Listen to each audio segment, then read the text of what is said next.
Hi folks, Doug here. Ellis Car Customs, where all the cool kids hang out. And that's cool with a K, a capital K. Thanks for coming back to the shop. Thanks for stopping by if you're new, and hopefully you'll like what you see and you'll stick around. In today's video we're gonna finish our little nitpickiness so we can spray paint. So I've got a little more work to do to button up the tailgate opening, and I got a little more work to do up there at the top of the fins, and you know, just general nitpickiness.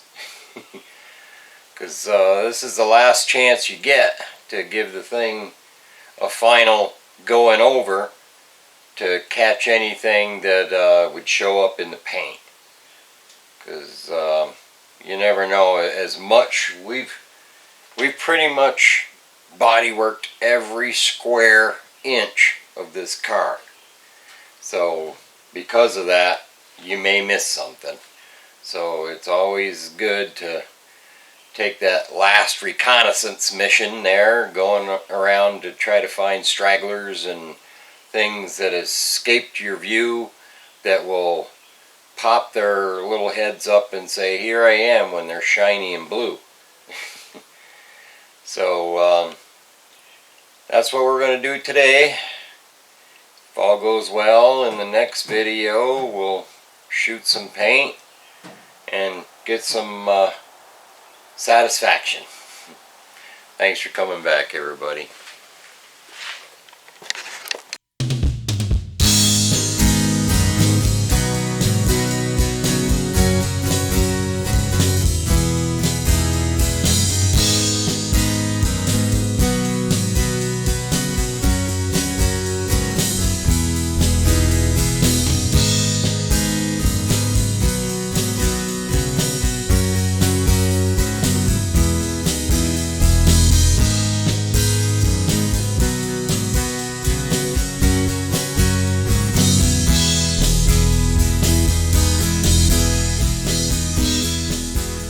So spots like this are kind of tough because you can't get in there with your spreader knives, and so you just got to wipe it in with your finger and sand it by hand. But yeah, every now and then you got to finger paint. We'll see if we can make this look better.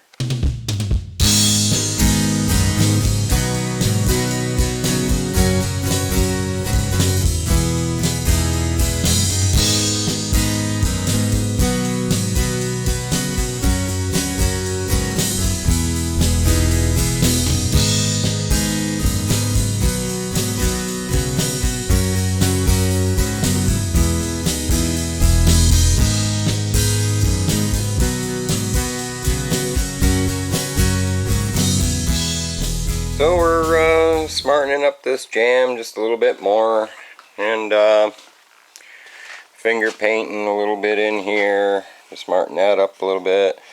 The stainless that goes on there pretty much hides quite a lot of that, but you know me, I'm gonna do it if I can see it, then I'm gonna do it. Oil the door. So our paint that we sprayed yesterday is good and dry, so we can mask to it to close up our doorways and keep all the stuff from outside getting in and keep all the stuff from inside getting out.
So as you can see in the time lapse, I got that primed.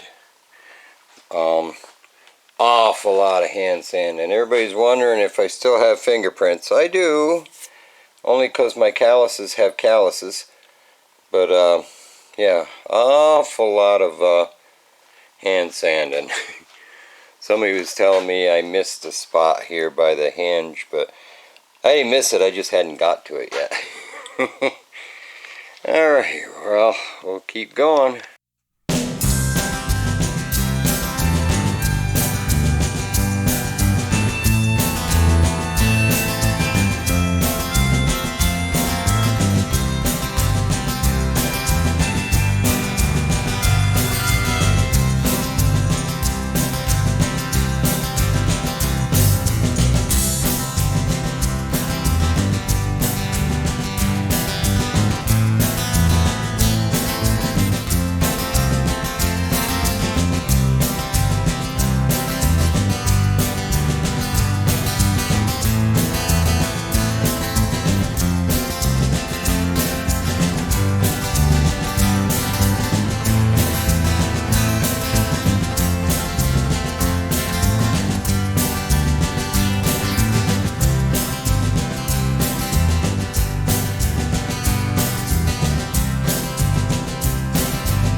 So, as you saw in time lapse, I forgot about this area underneath here where it rolls under.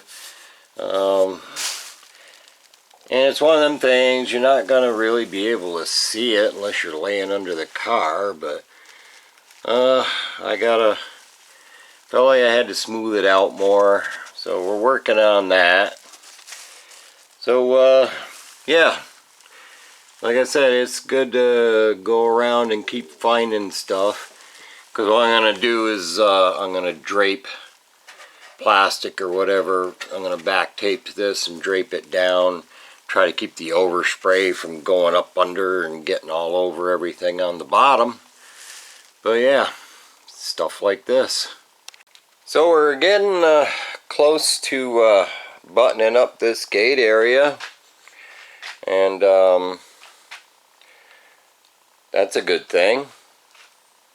So yeah, we'll have that buttoned up soon, and this here is just about ready to go, and we're working on the bottom there, trying to make ourselves happy down there.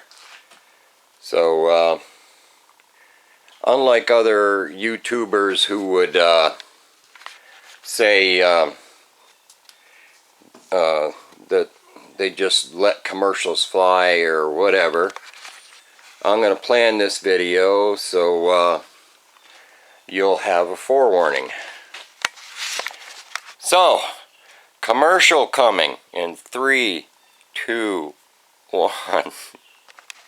So I've had a few of my friends comment on, why do I use the old small 3M block on all these big flat panels? Aren't I afraid that it's going to be wavy? I'm not going to get it flat. Well, that's a good question. I use long boards when I'm roughing out the panel. Like when we did all the work on the quarters and things like that, I used a long board in a crosshatch pattern. I showed it in an earlier video. And I kept doing that with a guide coat and everything until I felt like I got rid of all the low spots. So yeah, longboard has its advantages on something like that. And then using this short block to just finish sand or whatever, I'm not putting a lot of pressure on, I'm just gliding it, and I can feel the panel as I go. So I got all the levelness in the roughing out phase when I was using the longboard and using the high build primer, and kept doing that until I got it straight. And generally when I do the final sand before the paint, I'll use like 400 grit, and I won't even use a block. I'll just use my hand and lightly pass it over. And I guess I've been doing it long enough where I can feel if there's something. I could feel it better with my hand than I could with a block. If there's a dip or a high spot or a low spot, just I guess from doing it so long. Another comment I got about the glaze and putty, that it can shrink. And I remember the old Nitrostan. This isn't the same as the Nitrostan stuff from the old days, but you just don't want to put it on thick. You don't want to rely on it to fill something. You're just using it to cover little air holes, or little tiny imperfections, So yeah, if you put this on thick, using it in place of where you should have used body filler, then yeah, it's going to shrink, crack, it's going to take forever to dry. But no, when you put that spot putty on, you just want it nice and thin. You're just filling tiny imperfections. Once you sand it out, there's really not much of it left there. But yeah, because if you put it on, I agree, it will shrink. Alright, back to the show. So another thing I've been asked on more than one occasion is what am I going to do to keep the tailgate from falling off? The stock setup had cables that ran through here, and about 2/3 of the way up was a retractor, almost like a seat belt retractor, that would coil in the wire when you close the gate and pay it out when you open the gate. But I don't have those.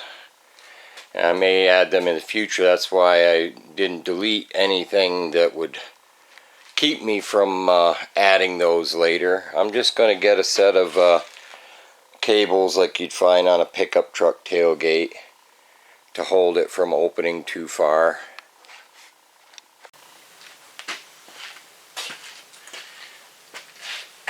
Well, I know I promised you, or maybe not promised, but suggested there'd be one more prepping video and then we'd be shooting paint.